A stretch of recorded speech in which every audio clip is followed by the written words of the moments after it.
Hello, this is Bill Bullard with R-CALF USA, the voice of the independent cattle producer in the United States of America. Well, next month will be the start of a new congressional session. Officially, it will be the 117th Congress. And Congress is now positioning to work with the President to accomplish meaningful reforms in the new Congress's first 100 days. So Congress should be all ears right now, learning from their constituents about the biggest problems that they can solve in the first 100 days of their new session. So December is the perfect month to pick up your phones and call each of your senators and your representative. But what would you say to them? Well, you could start by saying that 12 months ago, your cattle prices took another nosedive, falling to depressed levels not seen for a decade, while retail beef prices climbed to all-time record highs. And despite this clear and serious problem, no one has done a thing about it. But what if your member of Congress responds by saying, so what? Cattle prices go up and down. Then what do you say?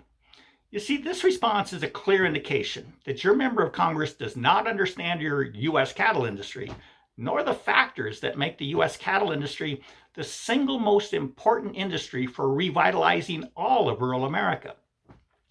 Let's look at why a Congress that wants to rebuild rural America's ailing economy should focus intently on what reforms must be implemented for the U.S. cattle industry.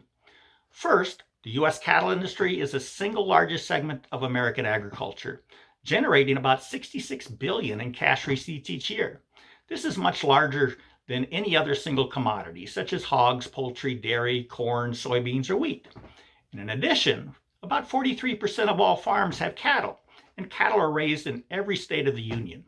Obviously, Congress will want to focus on an industry with the capacity to create widespread improvements, and that's the U.S. cattle industry.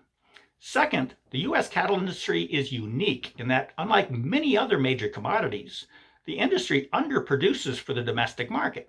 That's right, American consumers consume more beef each year than the U.S. cattle industry is currently producing. Now, this means the domestic cattle industry is uniquely positioned to grow its domestic supply chain, which could produce even more cash receipts and more jobs for many rural communities. Third, the cattle industry is uniquely capable of creating widely diverse products, from lean beef to marble beef, and of using a wide array of diverse animal husbandry practices, from low input practices such as all grass supply chains to higher input practices such as the more conventional grain-fed supply chains. And fourth, with a growing population both here and abroad, demand for beef remains strong and will likely continue to grow long into the future.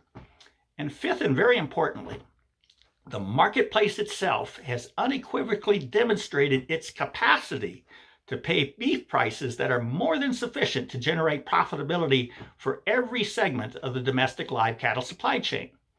Now, these 5 factors answer the question of why Congress should be keenly interested in reforming the cattle industry. The next step is to explain the major problem facing the cattle industry. And that's necessary because despite these favorable factors, the U.S. cattle industry is severely depressed and has been in a state of decline for many years. And that's because the most important market along the entire cattle supply chain is chronically dysfunctional. And recently, the COVID-19 pandemic has revealed that the chronically dysfunctional cattle market is really acutely dysfunctional. The market is marked by consumers paying all-time record prices for beef, while U.S. cattle producers are selling cattle in a market that is returning seriously depressed prices. So Congress needs to know the marketplace is broken and the situation is dire, and triage must be administered. The triage solution is twofold. First, we must restore competition for beef produced by U.S. cattle producers, and restoring mandatory country of origin labeling for all beef sold in America would accomplish this by igniting the competitive choice-related forces in the beef market. Second, we must restore competition for cattle by strengthening and preserving the industry's most important price discovery market, the fed cattle cash market. Now, Senators Grassley and Tester have introduced a bill that will do this, Senate Bill 3693, which bolsters the volume in the cash market to at least the 50% level.